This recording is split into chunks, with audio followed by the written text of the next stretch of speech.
Buyurun Qurban müəllim. Salam aleyküm, siz salam verin. Hoş gördük. Salam, mən Rüstəm müəllim sizi də və salam verim. Söz verir, çox sağ olun. Mən bayaqdan diqqətlə izləyirəm. Düzü Rüstəm bəyin çox dəyərli fikirləri var. Bir çoxlarına razıyam, amma bəzi mövqelərdən razı deyiləm və nəinki razı deyiləm, hətta zərərli hesab edirəm. Ona görə də istəyirəm bu söhbəti bundan sonra debat şəklində davam elətdirə bilər mi? Ya buyurun Qurban bəy. Buyurun, xoşdur. Rüstəm müəllim deməli bir tərəfdən deyir ki, tarixə o dövrün şərtləri çərçivəsində baxmaq lazımdır. 5 dəqiqədən sonra başlayır, qılıncını çəkir, düşür Nadir Şahın üstünə, Şah İsmayıl Xətainin üstünə, ya Sultan Səlimin üstünə, o qardaşını öldürdü, bu oğlunu öldürdü. Rüstəm müəllim, mövqeyinizi dəqiqləşdirin. Tarixə o dövrdə olan şərtlər çərçivəsində baxmaq lazımdır, yoxsa bu dövrdə oturub humanist, belə ürəkli, qəlbli Rüstəm müəllimin prizmasına yanaşmaq lazımdır? O dövrlə, Qurban bəy, mən dedim ki, o dövrlə baxmaq lazımdır. Mən dedim o sözü, birinci dedim. Bayaqda niyə ittiham edirsiniz bizim şah babalarımızı? Heç kimi ittiham eləmirəm, Allah eləməsin. Yox, mən Qurban bəy, mənə yazmayayım, mən ittiham eləmədim. Mən dedim ki, Allah rəhmət eləsin, şah babamızdır. İndi aşağıda mən onu deyəcəydim, biz o heykəllər dar məsələsində. İndi Əli müəllim heykələ məsələsində toxundu, mən də qabağa gedim onu deyim. Əli müəllim, heykəldən ziyan yoxdur. Bir dənə tablo yazırsan, bir dənə tablo yazırsan, nələr eləyibdi, o heykəlin böyrünə yapışdırırsan. Və o heykəli zadı boş verək.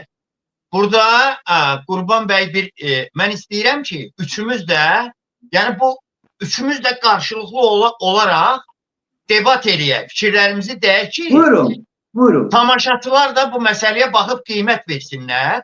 Bəli.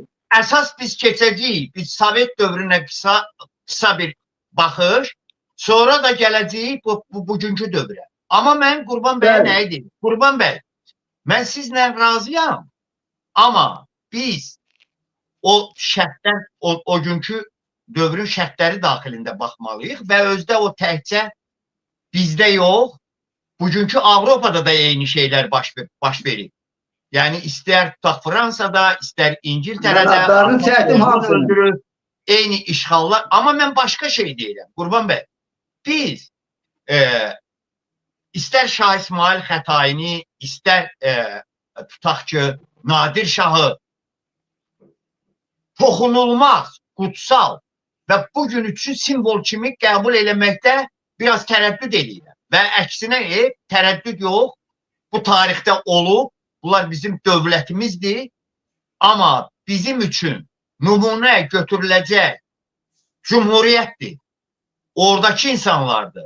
Tutaq ki, bizim keçmişimizdə olan həmin dövlət rəhbərlərini biz simvol kimi təqdim eləmək nə dərəcədə düzgündür? Bax, mən istəyirdim ki, buna toxunaq, ondan sonra keçək Sovet dövrünə. Mən çox istərdim ki, Rüstəm müəllim indi Allah bu qabiliyyəti ona veribdi də.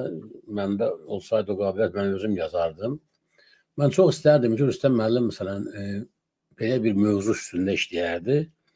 İki kişi savaşır. Biri-birini yaxşı-yaxşı əzişdirir, salıb təpiyin altına tapdalayır, başını gözünü bülüb qana və hər ikisində azyaşlı uşaqları kənardan durub bu vəziyyəti seyr edirlər. Mən çox istərdim ki, Rüstəm müəllim o uşaqların keçirdiyi psixoloji hissləri yazardı. Və o atalarının vəziyyəti o uşaqlara necə təsir edir? Onu da bir analiz edərdi ki, döyülən atanın vəziyyəti uşağının necə təsir edir, uşağı ondan, atası ilə və onun vəziyyəti ilə bağlı hansı hissləri, duyğuları yaşayır. Necə döyən atanın övladı. Bilirsiniz, biri var ki, Keçəl Həmzə ilə uşağı tərbiyə eləsən, Keçəl Həmzənin simasında, obrazında. Biri də var, hətta uydurma olsa belə, əfsanə olsa belə, hər hansı bir qəhrəmanın simasında. Mən Rüstəm müəllimin orada çox zərərli bir fikrini eşitdim. O deyir ki, gəncliyi tarixi şəxsiyyətlərlə tərbiyə eləmək olmaz. Yanlış fikirdir məncə. Mən qətiyyən bunu qəbul edəmərəm. Əvvəla millətlərin formalaşmasında onların tarixinin müstəsna rolu var. tarixdə bəyə özü də dediniz ki, əsas şəxsiyyətlərin tarixidir. Tarixi şəxsiyyətlər yaradır. Necə ola bilər ki, sən hər hansı bir millətin tarixində olan şanlı, şərəfli bir prosesdən, məsələdən, şəxsiyyətdən müasir gəncliyi, millətin tərbiyələməsində iştirak eləməyəsən, istifadə eləməyəsən. Misal üçün, Milli Azadlıq Hərəkatı, bayaq Əli bəy dedi ki, biz qurucu babalarımızdan misal dərs götürməliyik, onlardan öyrənməliyik, əla, gözəl, fəxr etməliyik, əla. Nəyə görə biz deyək ki, vaxtilə yadelli işğalçılara qarşı döyüşüb qalib gələn hər hansı Azərbaycanın xalqımız gəncliyə tanıdıb oyuna fəxr eləməməliyik. Niyə? Mən istərdim ki, bir şeyi qəbul eləyək. SSR-nin dövründə bizə təqdim edilən tarix saxtadır. Mən bu qəti əminəm, çünki mən vaxtilə müəyyən sənətlə keçibəlimi oxumuşam. Daha keçibləndə o yaylı bir Rus mətbuatı özü yayıb onu. O Sovetlərin Sekretən jurnalında da geniş materiallar gedirdi. O Qarbaçovun vaxtında ki, müəyyən qədər aşkarlıq verdilər. Bir çox şeylər yazıldı deyildi. Məsələn, imperiya heç bir vaxt razı olmazdı ki, xalqların tarixində milli azadlıq hərəkatlarının qəhrəmanları tədris edilsin. Çünki təlimat var. Təlimatda yazıbdır ki, çalışmaq lazımdır ki, xalqların milli azadlıq hərəkatında, tarixlərində milli azadlıq uğrunda olan qəhrəmanlar tədris olunmasın. Əgər belə qəhrəmanlar varsa, təlimat deyil, bu KGB-nin təlimatıdır. Bəli, bəli, onu mən bilirəm, onu narahat olmayın, bilirəm. Əgər belələri varsa, onları necə təqdim edin? Varlılara, bəylərə, xanlara və panlara qarşı, porşanlar deyirlər, panlara qarşı mübarizə aparan qəhrəman kimi təqdim edin. Çünki Bolşevik ideologiyasına uyğun olan oydu. Ona görə də biz tariximizdə tamam yenidən baxmalıyıq. İstər real elə dövlətimizin tarixinə, istər ədəbi tariximizə. Bəli. Mən bilirəm ki, Rüstəm müəllim Azərbaycanda sənətkar, şair adına bəzi adamları sevir, onların vurğunudur. Ancaq mən hesab edirəm ki, o adamların yaradıcılığın bir yana, elə yaradıcılığına da, onların şəxsiyyətinə də yaradıcılıq təzdən baxmaq lazımdır. Çünki onlar bizə Sovet hökuməti, o imperiya, Moskva sıyırdı xalq şairi kimi. Əsl milli mövqedə olan insanları satıb, onların, bilirsiniz, meyitləri üzərində, nəşləri üzərində özlərində kaşaşan düzəldən adamlar idi bunlar. Bəli, indi çox adam, tarix, deyək ki, hələ bir uzun bir məsəfə keçməyib, tarixi baxımdan, o adamların qohumları sağ-salamatdır. Anar Rızayev, deyək ki, Rəsulzanın oğlu, bugün ya İttifaqın sədridir, ya Səmət onun yaxınları, qohumları vəzifədədirlər, imkanlı adamlardılar. Qohumdurlar, yaxınlar deyək, qohumluq əlaqələrindən istifadə edib, həqiqətləri belə də xalqa çatdırmağa imkan vermirlər. Müqavimət göstərirlər.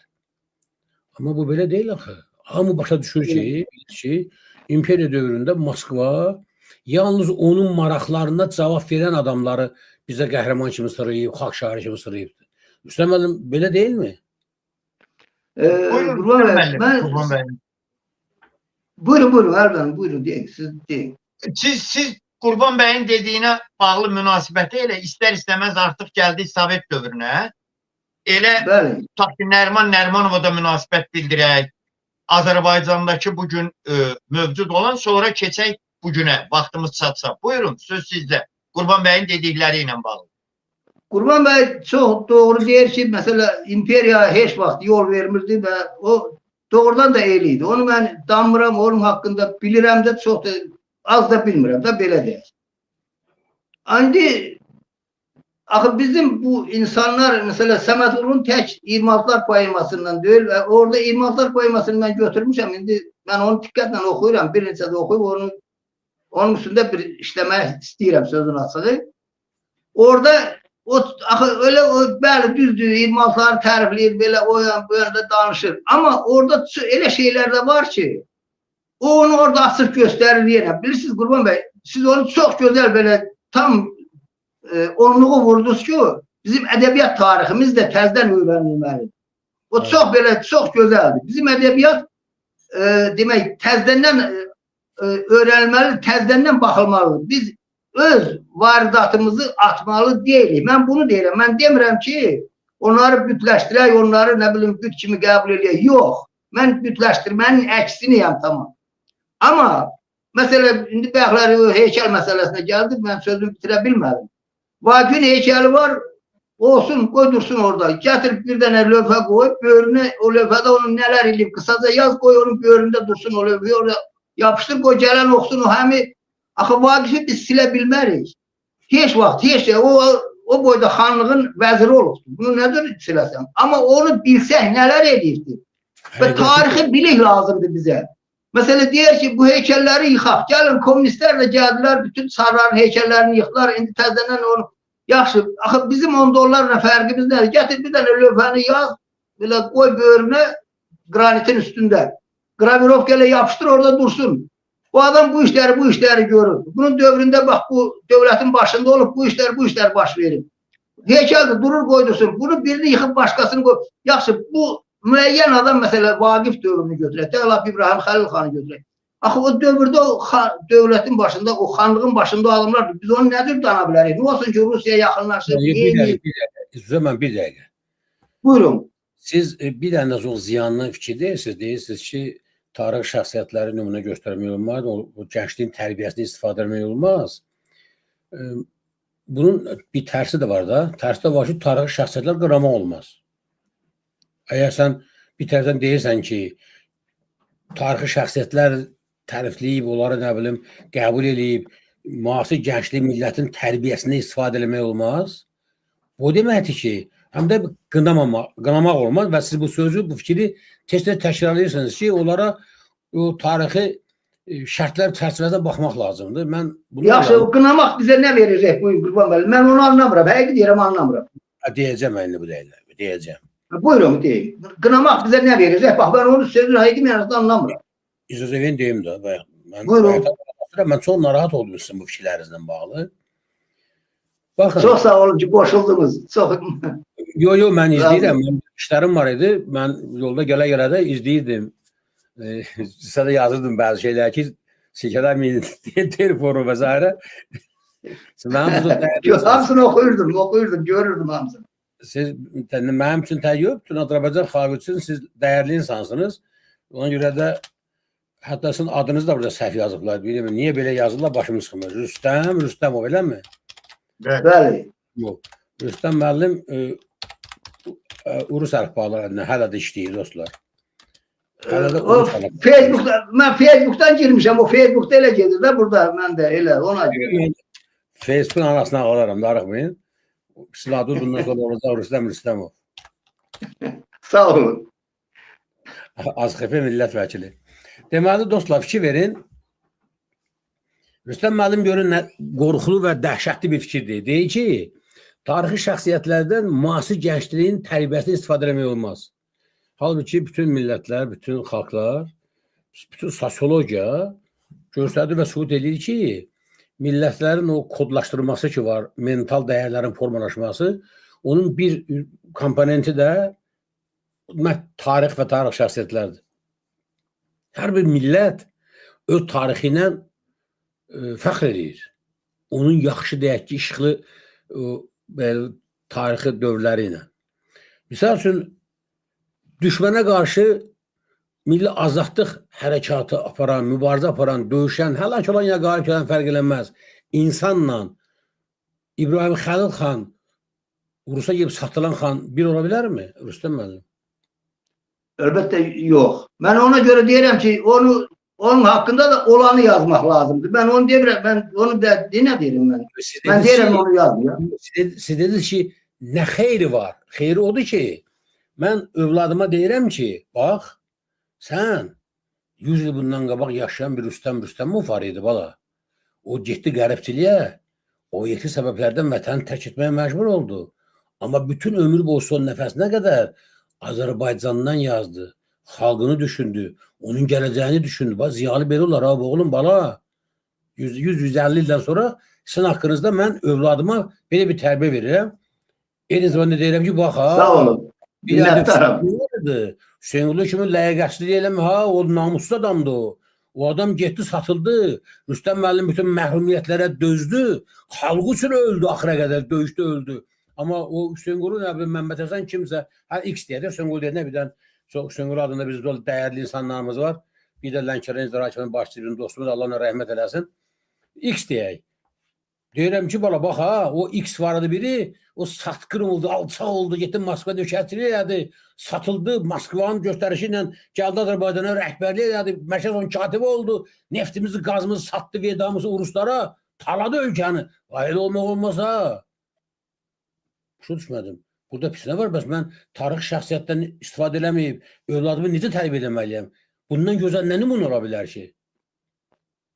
Mən onu o mənada məsələ deyirəm ki, indi o əgər yaxşı məsələdə mən keçmişləri götürdüm ki, məsələ birisi bunu gəlib ortaya dədəsini öldürdü, ortaya çıxanda buna nə ad verək? Mən bu mənada deyirəm. Bax, belə bir şeylər var da bu tarix şəxsiyyətdə. Baxın. Mən siz o deyəndə and olsun Allaha burada dedim ki, Rüstəm müəllim yenə də Urusca fikirləşir. Heyf ki, danışa bilmir Azərbaycanca.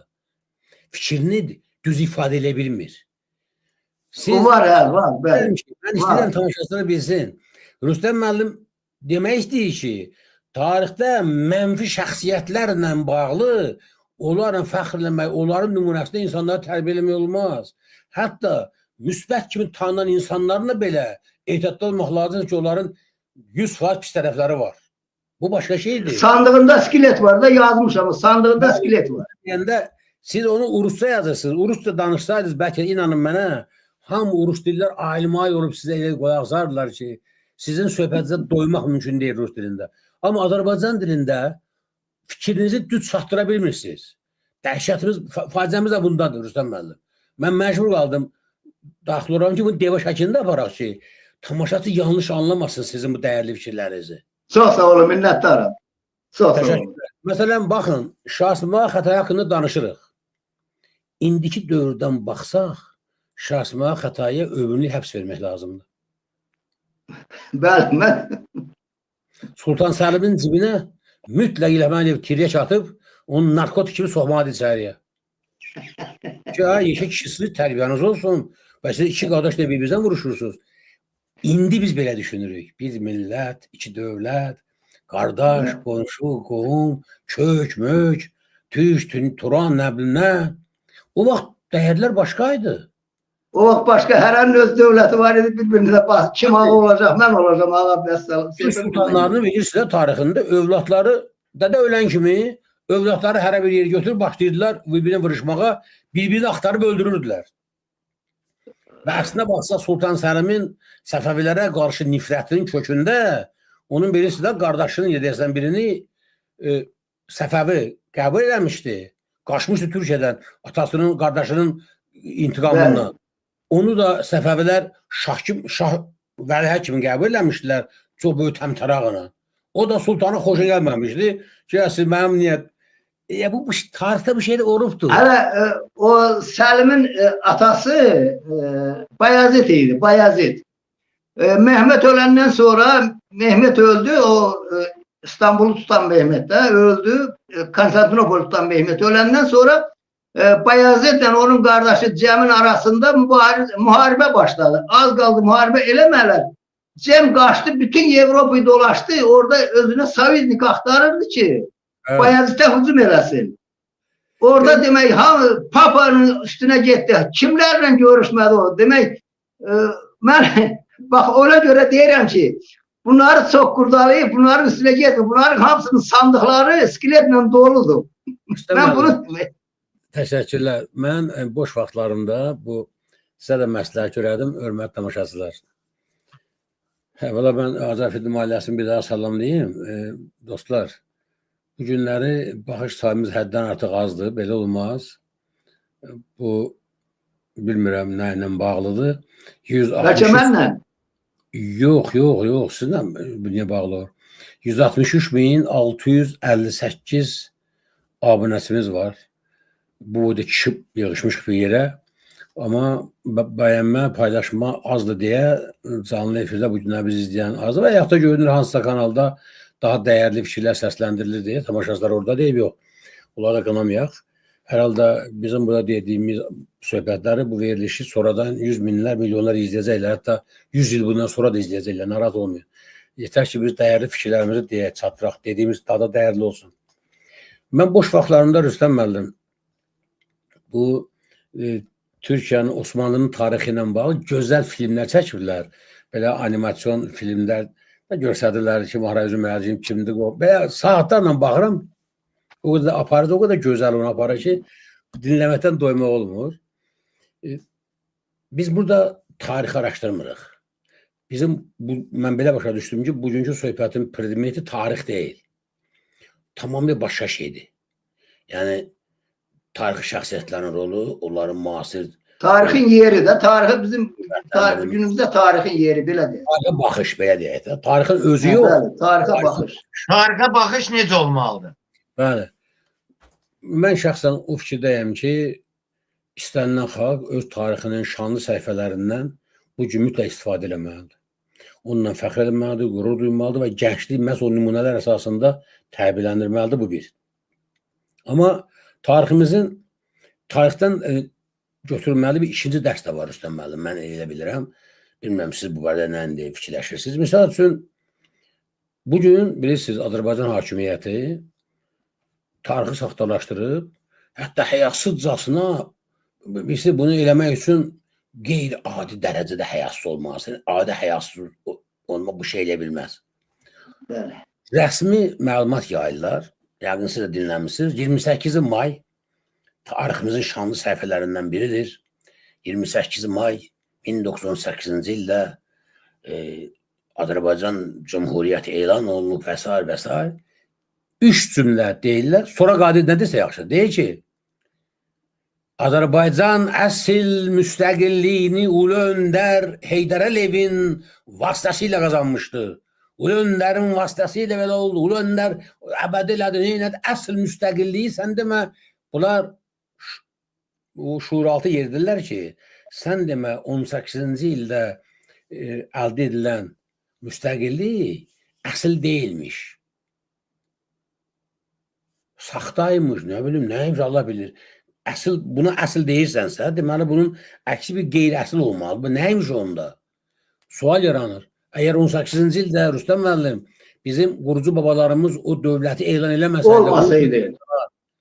Bəli. Biz 1991-ci ildə müstəqil aktını qəbul eləyəndə özümüzü hansı dövlətin varisi elan eləməliydi, eləyəcəyik? Ay sağ olun. Çox razıyam. Qurban bəy, bilirsiniz nə var? Mən sizə indi bir şey deyim. Qutaranda sizə söz verəcəyik. Bəyəxin danışım, bir saat da qura azmışam. Sağ Deməli, olun. ikincisi, baxın, başqa bir sual çıxır ki, əgər o risk olmasaydı, bu Heydər Əliyev dediğiniz adam nəyi, güya əsl eləyəcəkdi. Amma başqa bir sual var. Mən burada bu fikrimi deyəcəyim, indi razı olmayanlar da öz fikirlərini yaza bilərlər. Rüstəm müəllim də istəyirəm öz fikrini desin. Bugün Azərbaycan hakimiyyəti ciddi cəhdlə çalışır ki, bizim gəncliyə bağçadan başlamış körpə bağlarımızın beyninə Heydər Əliyev adlı bir güya əsl nə bilim müstəqillik quran, dövlət xadimi bir obraz yeri də. Uşaqların əlinə şəkilləri verirlər, sinifdə bütöv sinifdə hamının əlinə veriblər Heydərin şəklini. O kimdir? Heydər Əliyev. O neçə oğlu var? Onun oğlu filan kəs. Neçə nəvəsi var? Nə vaxt oğlu? Nə vaxt ölüb? Dəhşətli bir siz o qışmarı Koreydə olduğu kimi manqus sürüsü hazırlamağa çalışırlar. Amma başqa bir şey də var. İstədim Rüstəm müəllim, bu barədə siz açıq fikrinizi deyəsiniz. Bilirsiniz ki, Mən dinləyirsiniz, elə mi? Heydər Əliyev Məni mi dinləyirsiniz indi? Yox. Qurban bəy. Bizə mən deyim sözümü, sonra siz ikidə fikir deyəsiniz bu barədə. Ha, buyurun. Mən dinləyirəm sizi, buyurun. Heydər Əliyev ermənilərlə o vaxtı birisi 91-ci ildə müqavilə bağladı.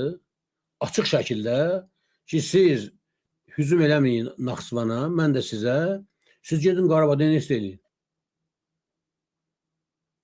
Və hakimiyyətə gəlmək məqsədi ilə ermənilərlə separat danışıqlara getdi. Qarabağın işğalına şərait yaratdı. Hakimiyyətə gəlmək üçün ermənilərlə əlaqəyə girdi. 6 rayonun getməsinə səbəb oldu. Gəldi hakimiyyətə 1 milyon Qarabağlı qaçqın oldu. İndi biz sizin yanaşdığınız o nəzəriyyənlə ki, tarixə o dövrün şərtlərinə uyğun baxmaq lazımdır və onlara nə müsbət, nə mənfi nümunə kimi götürmək olmaz. Biz neyinəyək? Siz deyirsiniz ki, Azərbaycan xalqı mühakirəcək nəsillə bilməsin ki, Heydər Əliyev bu hərəkət vətənə xəyanətdir, dövlətə xəyanətdir, satqınlıqdır, cinayətkarlıqdır və cəzalandırılmalıdır ki, gələcək nəsillər belə hərəkəti təkrarlamasınlar. Rüstəm müəllim, necə fikirləşirsiniz? Ben indi olar birinci sizin o bahsalardan başlayaq da. Birinci o. Buyurun. Ha. Bilirsiniz ne var Qurban Bey? Ben o indiki hakimiyet valla bu düzgün yol değil. Eğer bir adamı ya bir hürmetten salmak istiyorsansa onu çok tərifle. Həqiqi deyirəm. Ne kadar çok tərifləyirsən, bir o kadar o hürmetten düşür. Onu özleri anlamırlar mı bilmirəm. Niye anlamırlar bunu başa düşə bilmirəm. Evveli bu. Sonraki axı Heydər Əliyev indi komünist dövrünün rəhbəri olub. Azərbaycanında komünist dövrünün rəhbəri olub. 70 il. Həmin o 70 il Heydər Əliyevin də dövrüdür də elə deyilmi? Bəli, bəli. Bu nedir ola bilər ki, biz bütün komünist dövrünə nifrət eləyirik. Mənim həqiqətən də nifrət elədiyim dövr komünist dövrüdür. Hətta o biz Çar dövründə 1828-ci ildən ki tam düşdük Rusiyanın tərkibinə, oradan o komünizm dövrünə qədər olan dövr heç bir müqayisə olması deyil. O çox belə komünizm dövrü ilə o dövrü müqayisə eləyəndə çox humanist bir dövr idi, inkişaf var idi, həqiqi deyirəm. Amma bu komünist dövrünə biz nifrət eləyiriksə, həqiqətən də bizim nə qədər insanlarımız qırılıbsa və Heydər Əliyev də bu bir dövrün bir kəsimini saxlayıbsa, bir kəsimdə rəhbər olursa, nedir olabilir ki bu hamısı pis olur, bir tane baş olur, bugün diyor. Ve bunun özü öyle büyük bir yalandır. Bütün komünist dövrü benim için en pis dövrdür. Bundan bitti. Ve ondan sonra pis gelen dövr, ondan qabaqçı istila dövrümüzdür, müstəmləkə dövrümüzdür. Bunu burada başka boyalar vermek buna düzgün değil. Bunu ben inanmıram, qəbul eləmirəm. Həqiqi deyir, bax bu fikrim sizi, bu hissəsində siz mənlə razısınız. Tamamilə sizin bu dediğiniz argüment çox güclü argümentdir. Bəli, ola bilməz ki, bir tamı rədd eləsən, amma bir tamın bir hissəsini deyəsən yox, əladır. Bu heç türlü mümkün olan şey değil. Heydər Əliyev nə eləyibsə, indi mən o şəxsiyyət və bizim belə bir sualımız var idi, əlim eləmir, şəxsiyyət və dövrünə belə tarix belə bir şey var idi, bizim məsələ müzakirə eləməliydik. Oradan hazırlaşdıq. Amma indi ki gəldi düşdü ona elə danışaq da eybi yoxdur. Heydər Əliyev də həmin o rəhbərlərdən biri idi.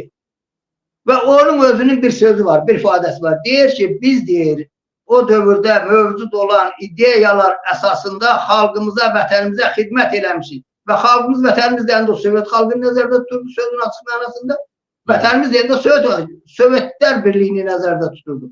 O adam dövrünün savadlı, qabiliyyətli insanlarından biri olur. Və 18 yaşında KGB-yə gəlib düşən adam hansı ruhda tərbiyə oluna bilərdi? Mən bu haqda bir məqalələrimin birində yazmışam. Söhbət Heydər Əliyevdən getmir. Mən orada bütün o qurum haqqında yazmışam ki, oraya gələnlər kimlər idi? Əvvəli 20-ci illərdə, 18-ci ildə inqilab başlayandan sonra ofserləri qırdılar, yetimlər dəstəsi yarandı, besprizornik uşaqlar əmələ gəldi, nəzarətsiz uşaqlar. Bunları hamısını doldurdular lagerlərə. Konslagerlər yaratdılar və nədir o, Makarenko oldu, general-leytenant Makarenko oldu oranın rəhbəri. Uşaq konslagerinin rəhbəri oldu. Və sonra burada bu lager tərbiyəsi almış uşaqlar getdilər orduya, orada zabit oldular, bir də xüsusi milisə, polisə, nə bilim hara, bir də KGB-yə. Və orada aldığı, lagerdə aldığı tərbiyəni gətirdilər oraya. Bax, bugün polisin də kökündə duran bu murdarsınlar oradan gəlir. KGB-nin qanunsuzluqları hamısı oradan gəlir. Ordudakı dedavşina deyirlər, oradan gəlir. Bu boş-boşuna deyil. Və o Heydər Əliyev oraya gəldi, onun instruktoru kim idi? Həmən o besprizorniklərdən birisi idi. Mən ona görə deyirəm, biz o dövrü tam açmalıyıq. Bütün çılpaqlığı ilə göstərimi ortaya qoymalıyıq ki, bu niyə belə olubdur? Bu vəziyyətə biz necə düşmüşük? İndi o mesela gətirirsən 70 ilə nifrət elə, amma deyirən yox, bu 15 il yaxşıdır. Bu nədir? Bu nədir? Gülməlidir. Bu hörmətdən salmaqdır. Elə mən məsələ o kişiyə mən hörmətlə yanaşıram, siz onu bilirsiniz. Amma bu onu hörmətdən salmaq daxil. Mən onun müəyyən görürəm, bilirəm, müəyyən şeylər, bilmədiyim çox şeylər var. Bildiyim bəzi şeylər var. Ona görə o hörmətdən salmaqdır. Və mən bütün Sovet dövrünə nifrət elədiyim, o nifrətin içində Heydər Əliyev dövrü də var. Bu Heydər Əliyev nifrət deyil. Mən heç bir məsələ nə, heç Bağırova belə mən nifrət eləmirəm. Çünki biz ilk Azərbaycanlı idi, gəldi ermənilərdən, nə bilim kimlərdən sonra gələn ilk Azərbaycanlı idi. Deyir, ətimi yesə sümüyümü atmazdı. Heç olmazsa yazıçıların bəzilərini xilas elədi, bəzilərini cürüt satmadı. Bax, bu Mirzayan var idi, çünki NKVD-nin sədri Mirzayan idi o vaxtı. Bilirsiniz, Qurban bəy, bu hörmətlər salmaqdır. İndi sizin o ikinci məsələyə keçək. Deyirsiniz, separat danışıq. Əvvəli Naxçıvanın izolyasiyası məncə hələ Ayazdan başlamışdı. Ayazdan başlamışdı. Heç o xalq cəbhəsi dövründə də o izolyasiya bitmədi. Əgər onlar, siz deyənlər, sənədlər varsa, sənədlər ortaya qoyularsa ki, o separat danışıqlar mı, nə bilim, nə ortaya qoyularsa, bəli, onun siyasi qiyməti verilməlidir. Buna mən heç bir nətər deyirlər, həqiqat qarşısında boynum püşdən nazikdir. Qani elədim mən cavabım sizi. Tabii, yox, söhbət ondan getmir. Mövzumuza aid istəyirəm bunu danışaq ki, bax, Heydər Əliyev də bir tarixi şəxsiyyətdir. Bəli. İndi biz onu necə istifadə eləməli indiki nəslin tərbiyəsində? İndiki nəslin tərbiyəsində elə mən dediyim kimi, KGB-də hansı tərbiyəni almışdı, nədir gəldi, komünist instruksiyasından o qırağa çıxa bilməzdi. İmam Mustafayev bir balaca qırağa çıxan kimi 5 ildən sonra dalından dəydilər. Bağışlasın, üzr istəyirəm, bilmirəm, rəhmətə gedib getməyib. Yəni onu mən pis mənada demirəm, dalından dəydilər də. Və Raxundov da onun kimi, bilirsiniz, orada qoymazdılar ki, Mirzə İbrahimov, İmam Mustafayevin bir kampaniyası vardı. Mirzə İbrahimov idi, ondan sonra kimlər, orada bir 4-5 adam bir günün içində olan hamısını qovdular işdən. Bu nə demək? O komünist instruksiyası var idi. Xalqı necə idarə eləmək? Rüstəm müəllim, indi sizcə Heydər Əliyevi müasir gəncliyə ulu öndər, tarixi belə müsbət şəxsiyyət, müstəqilliyin banisi kimi təqdim edilir. Tarixi şəxsiyyət kimi. Elədiklərini də qalağa qoymaq, bax, bunlar elib, bu olub, bu olub, bu. Tarixi dəqiq, doğru, heç bir belə bütləşdirmək, heç bir itayətsizliyə çağırmaq. Mənim bir dənə məqaləm var, neo-idolopaklonikisi var. Orada qaqraz, bax, bu məsələlərə mən baxmışam. Əgər vaxt olsa onu müzakirə eləyə bilərik, müzakirəyə çıxarda bilərik. Müasir şəxsiyyətpərəstlik? Bütpərəstlik, şəxsiyyətpərəstlik. Müasir bütpərəstlik. Bəli. Müasir bütpərəstlik. Mənim elə bir məqaləm var, biz onu çıxarda bilərik. Orada elə, bax, bu məsələlər də orada baxılıbdır. Mən bu məsələləri orada gətirirəm, yazmışam, var. Bilirsiniz, bu sizə mən bir şeyə görə minnətdar olmalıyam, sözün açığı.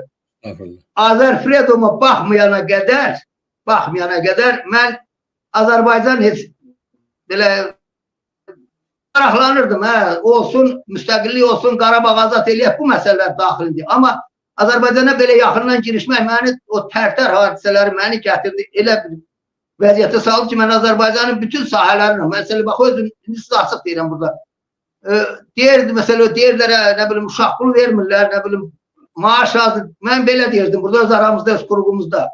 Deyirdim, mənim nazarıma qalıb, can çıxsın, geçsin, tələb eləsin, uşaq pul verir. Məncə ona buradan oraya uşaq pul tələb eləyən, bax, açıq deyirəm, mən bu sözü belə deyirdim.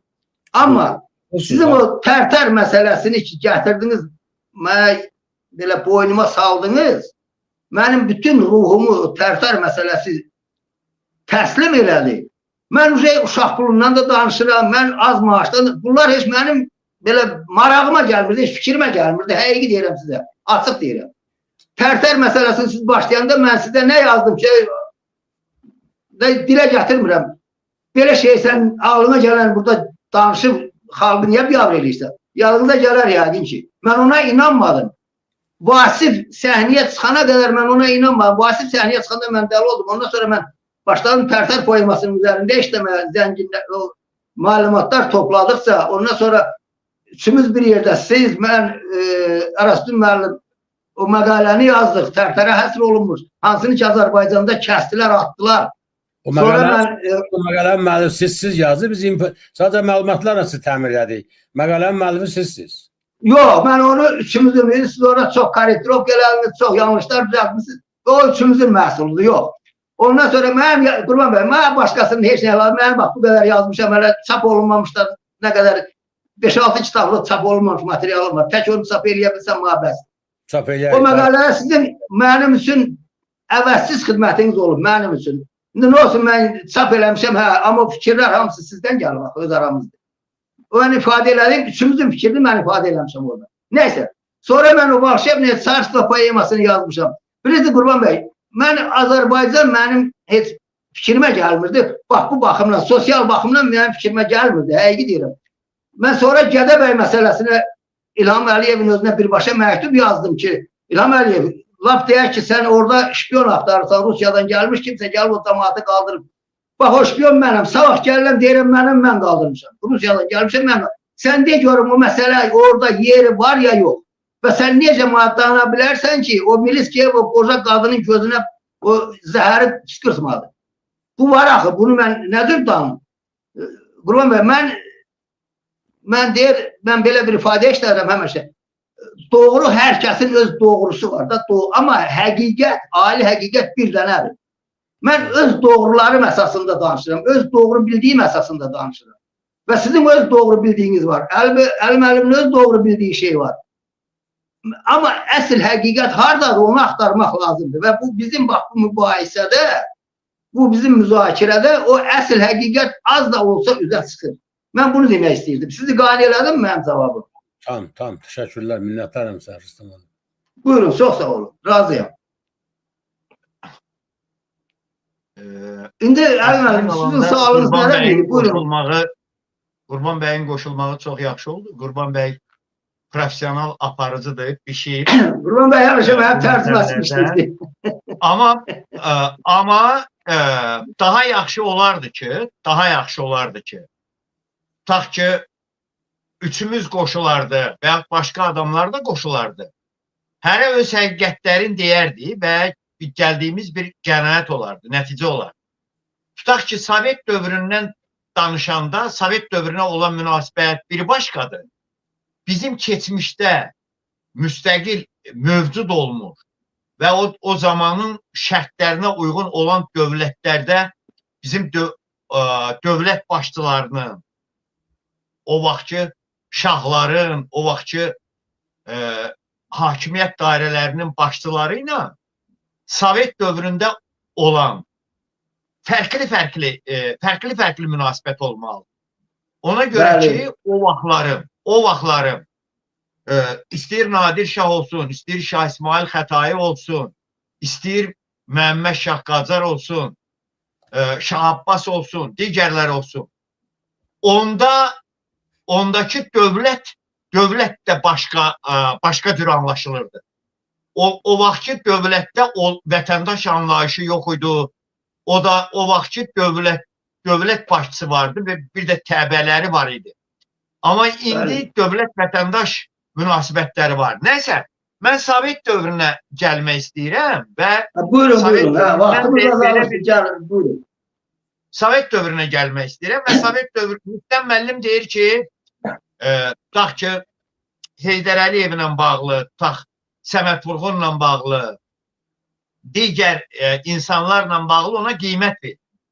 Əlbəttə, mən Rüstəm müəllimlə razıyam ki, Sovet dövrü biz müstəmləkə olmuş olsaq da, toplum olaraq o koloniya altında yaşamış olsaq da, amma bizim tariximizin tərkib hissəsidir və o tarixdən imtina edə bilmərik. Amma biz Səməd Vurğunla Hüseyin Zavidi, Səməd Vurğunla Məhəmməd Hadini, tutaq ki, Məmməd Rahimlə Yılmaz İldırımı, bunları bir tərəziyə qoya, Mikail Müşfiqi bir tərəziyə qoya bilmərik. Ona görə ki, burada Məhəmməd Hadi həqiqəti deyirdi. Ona görə Məhəmməd Hadini nəinki şair kimi, insan kimi nəzərə almırdılar qiymətli, gözəl bir adamı, olsun Hüseyin Cavid, olsun digərlər. Amma Səməd Vurğun Sovet ideologiyasına xidmət elədiyinə görə o Lenin ordeni verilirdi, sosialist əmək qəhrəmanı verilirdi, akademiya prezident seçilirdi və bu gün də o bizim qəhrəman olaraq qalır. Amma tutaq ki, Məhəmməd Hadiyə münasibətdə dünən də adı o qədər yox idi, bu gün də adı yoxdur. Məhəmməd Hadi Məsələ burasındadır ki, həm Rüstəm müəllim tarixə yazıcı kimi qiymət verir. Qurban bəy siyasətçi kimi qiymət verir. Bəli. Amma biz bu həqiqət necə olmalıdır onu ortaya qoymalıydıq. Əgər Səməd Vurğun Vaqif poemasında Məhəmməd Şah Qacar kimi bizim Qacarlar dövlətinə rəhbərlik etmiş və 1925-ci ilə qədər mövcud olmuş bizim bir şahımızı aşağılayır və onu Səməd Vurğun kimi də aşağılayan ikinci bir sənətkar olmuyor. O dərəcədə aşağılayır və yaxud da Məhəmməd Əmin Rəsulzadəni o dərəcədə aşağılayır, vətən xaini adlandırır. Bunu necə qiymətləndirir? Bax, bu məsələ çox mürəkkəb məsələdir. Özdə bir verilişin mövzusu deyil. Bir verilişin mövzusu deyil. Amma biz buradan necə düzgün nəticə çıxartmalıyıq? Necə tarixin acı dərslərindən biz nümunə çıxartmalıyıq və tarixə baxışımız necə olmalıdır? Bir də ümumiyyətlə bizim üçün dəyərlər, mən belə düşünürəm ki, bizim üçün dəyərlər şəxsiyyətlər olmalı deyil. Bizim üçün dəyərlər olmalıdır, bizim üçün prinsiplər olmalıdır. Hansı ki, o dəyərlərlə prinsiplər biz bugün müasir azad dünyaya çıxa bilərik. Bu günləri nə qurd ürəyi yemiş Richard'ına, nə Napoleon'la İngilislər, Fransızlar dünyaya çıxmırlar.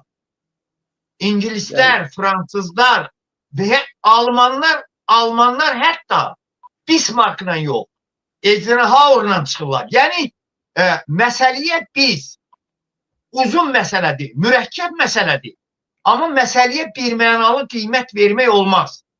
Mən bu qədər indi Qurban bəydə, Rüstəm müəllim də sözün desin, vaxtımıza da az qalır. Bu problem çox şaxalı problemdir. Burada yenə mütəxəssislər də sözlərini deyərlər. Deyim Allahım, tarixə baxış həm müxtəlifdir, həm də bəzən diametral ziddiyyətlidir. Əks mövqedir. Əks mövqedir. Tamamilə bir-birinə zidd mövqelərdən baxışlar var. Bizim bugünkü problemlərimiz tariximizi düzgün bilməməyimizlə və bizə saxta tarixi belə deyək, kodlar verilməsi ilə bağlıdır. Bəli. Biz tariximizi bilmirik.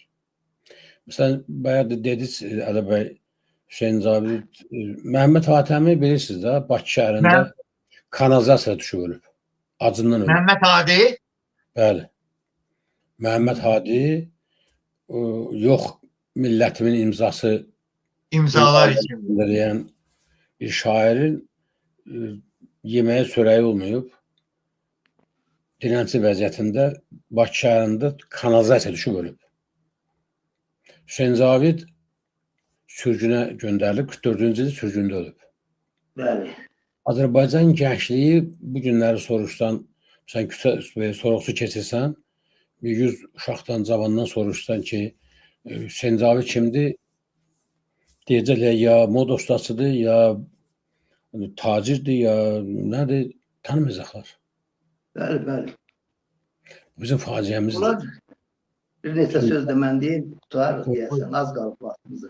Buyurun, özür istəyirəm.